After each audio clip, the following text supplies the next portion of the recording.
Hello, good afternoon to everyone. ચાલો બાળકો, આજે આપણે જોડકણા સાંભળવા છે. કોને ના સાંભળવા હોય? જો અહીં આપણી ટેક્સ્ટબુકમાં ગુજરાતીની જે ટેક્સ્ટબુક જે છે કલકલિયો, એમાં પેજ નંબર 6 ઉપર જોડકણા આપેલ, કેટલાક જોડકણા આપેલા છે. તેમાંથી આપણે પહેલું જોડકણું જોઈએ. હું બોલું છું, તમે બધા સાંભળજો અને પછી હું બોલીશ અને તમારે બધાને બોલવાનું છે. અત્યારે હું એકલી જ બોલું છું, તો બધા ધ્યાનથી સાંભળજો કે મેમ કેવી રીતે કયો શબ્દ બોલે છે. લાંબા મારા કાન કેવા ઊભા છે ટટ્ટાર, જોતા લાગે હું છું કેવો ડાપણનો ભંડાર. હવે તમારે બોલવાનું છે. જો હું બોલાવું એવી જ રીતે બોલજો. લાંબા મારા કાન કેવા, બોલો. લાંબા મારા કાન કેવા ઊભા છે ટટ્ટાર, ઊભા છે ટટ્ટાર, જોતા લાગે હું છું કેવો, જોતા લાગે હું છું કેવો ડાપણનો ભંડાર, ડાપણનો ભંડાર. જો લાંબા મારા કાન એટલે કે કાન એકદમ લાંબા છે અને ઊભા છે ટટ્ટાર એટલે કે સીધા. ટટ્ટાર એટલે કેવા? સીધા. મારા કાન લાંબા અને સીધા છે. કોઈ જોવે ને તો એવું લાગે છે કે આનામાં તો ખૂબ જ ડાપણ ભરેલું છે. આ તો ખૂબ જ ડાપણ ભરેલો છે એવું દેખાય છે. તો એવા કાન સીધા હોય અને લાંબા હોય એવું કયું પ્રાણી હોય છે? કયું પ્રાણી હોય છે? ગધેડો. કયું પ્રાણી હોય છે? ગધેડો. કયું પ્રાણી દેખાય છે? ગધેડો. તો ગધેડાના કાન જુઓ, એકદમ લાંબા અને સીધા હોય છે. અને આમ જોતા આપણે આ ચિત્રમાં જ ગધેડાનું ચિત્ર જોઈએ તો એવું લાગે કે આ તો કેટલો ડાપણ ભર્યો છે. આનામાં તો કેટલું ડાપણ ભરેલું છે એવું દેખાય છે. એટલે કે આ તો કેટલોય જાણકાર હોય, કંઈક હોશિયાર હોય એવો દેખાય છે આપણને. પણ ખરેખર પ્રાણીઓમાં ગધેડો હોશિયાર ગણાતો નથી. એનામાં વધારે બીજા પ્રાણીઓ જેટલી બુદ્ધિશાળી પ્રાણી નથી. એટલે જ કહે છે ને, કોઈ પણ જોજો, આપણે સાંભળ્યું હશે, કંઈક ગલત કામ કરે એટલે તરત જ કે ગધેડા જેવું. શું કહે? કંઈક ઉલટું સુલટું કામ કરે એટલે તરત જ આપણે બોલીએ છીએ કે ગધેડા જેવો. એટલે જ બોલીએ છીએ ગધેડા જેવું કે ગધેડાને લાંબી વિચાર શક્તિ હોતી નથી. આ ગધેડું એવું પ્રાણી છે કે તે લાંબુ વિચારતો નથી. એટલે અહીં ગધેડા વિશે જોડકણું આપેલું છે કે લાંબા મારા કાન કેવા ઊભા છે ટટ્ટાર, જોતા લાગે હું છું કેવો ડાપણનો ભંડાર. જોઈએ તો આપણને એવું લાગે આ તો કેટલોય હોશિયાર હશે, પણ ખરેખર એ હોશિયાર હોતો નથી. સર સર સર સર દોડી આવી, સર સર સર સર દોડી આવી, ચોખાના 2 દાણા લઈ, ચોખાના 2 દાણા લઈ, પૂંછડી કેરું આસન માંડી, પૂંછડી કેરું આસન માંડી, કટ કટ કટ કટ ખાવા ગઈ, કટ કટ કટ કટ ખાવા ગઈ.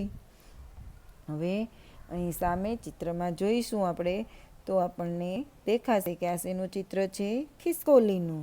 તો શું કીધું છે? ખિસકોલી દોડે છે તો એકદમ ઝડપથી દોડીને જતી રહી છે. એકદમ ઝડપથી દોડતી આપણને જોવા મળે છે. શું કહે છે કે ચોખાના 2 દાણા લઈ એકદમ દોડીને ઝડપથી દોડીને આવી અને 2 ચોખાના દાણા લઈને આવી.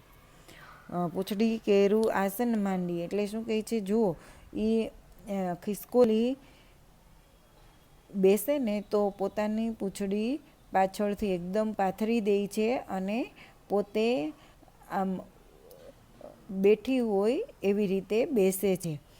તો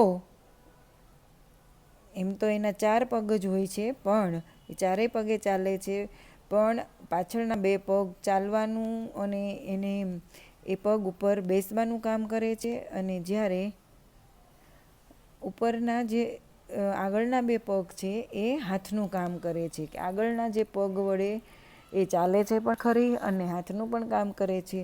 એટલે એ આગળના 2 પગ વડે ખાવાની વસ્તુ હોય એ પકડીને ખાવા લાગે છે. તો કેવી રીતે બેસે છે જુઓ, પાછળ આખી પૂંછડી, પાછળની આખી પૂંછડી પાથરીને બેસે છે, એટલે કે પૂંછડી કેરું આસન માંડી. શું કહે છે? પૂંછડી તો જાણે આમ આસનનો પાથર્યું હોય અને એ આસન રૂપી પૂંછડી ઉપર બેઠી હોય એવું આપણને દેખાય છે.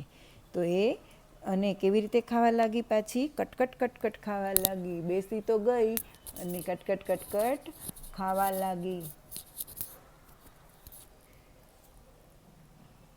અહીં ખિસકોલીનું જોડકણું જોયું આપણે.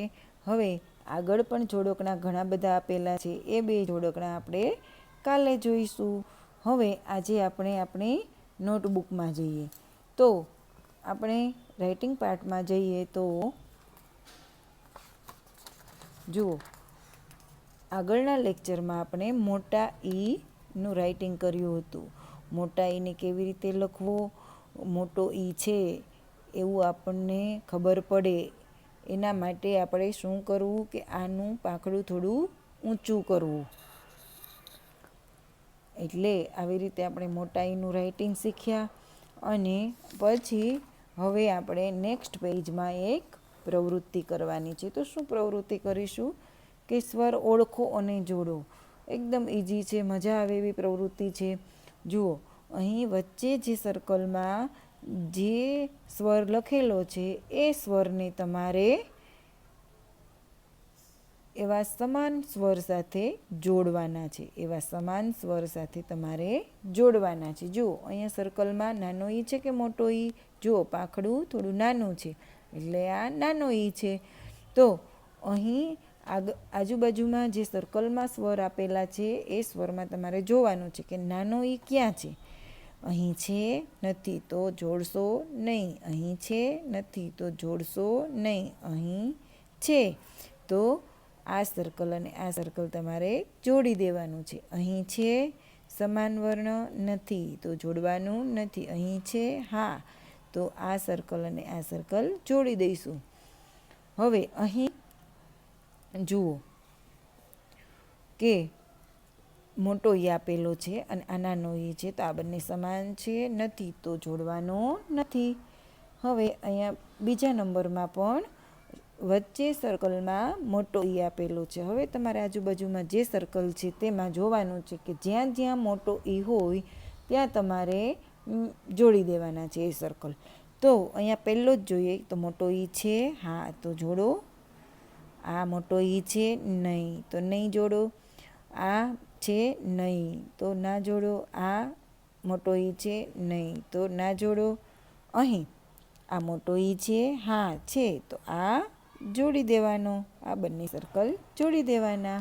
હવે આ એક્સરસાઇઝ, આ પ્રવૃત્તિથી આપણને નાનો ઈ અને મોટો ઈ બિલકુલ અલગ રીતે ઓળખતા આવડી જશે. જુઓ, અહીં આપણે નાનો ઈ ઓળખવાનો છે એટલે આપણે એ જોઈશું કે નાનો ઈ જેવો જ બીજો ઈ ક્યાં છે. અહીં મોટો ઈ છે એટલે આપણે અહીં એ જોઈશું કે અહીં મોટા ઈ જેવો જ મોટો ઈ બીજો ક્યાં છે.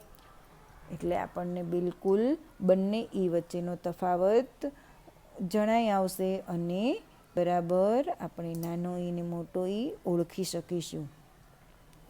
તો હવે આ પ્રવૃત્તિ કરવાની તો ખૂબ જ મજા આવી. હવે બધા બાળકો પણ પોતાની નોટબુકમાં આ પ્રવૃત્તિ લખી લેશે અને મેચ કરી લેશે. હવે આપણે સ્વરમાળા, આખી સ્વરમાળા મ્યુઝિક સાથે સાંભળીશું અને પછી આપણે આજનો લેક્ચર અટકાવીએ.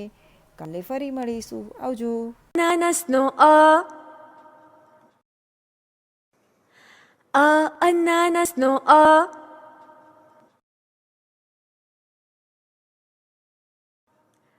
આ ગાડીનો આ આગગાડીનો આ.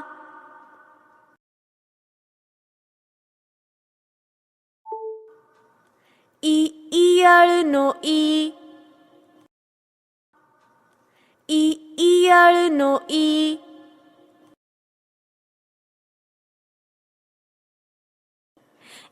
ઈસનો ઈ. ઈસનો ઈ.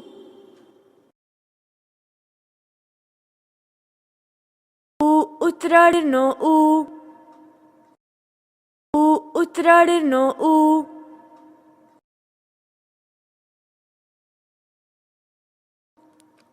ઊનનો ઉ.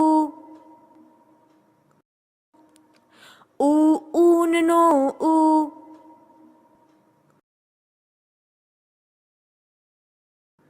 ઋષિનો ઋ. ઋષિનો ઋ.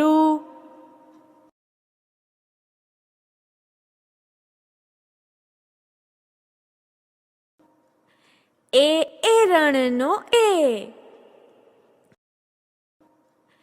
એરણનો એ.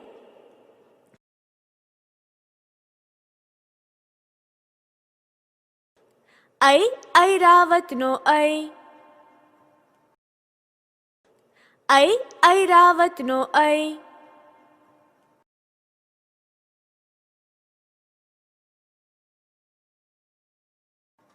ઓશિકાનો ઓ. ઓશિકાનો ઓ.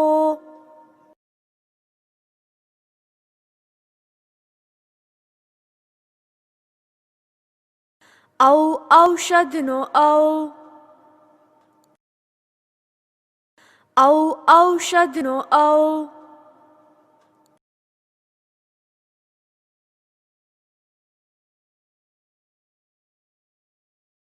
અંબાડીનો અમ. અંબાડીનો અમ.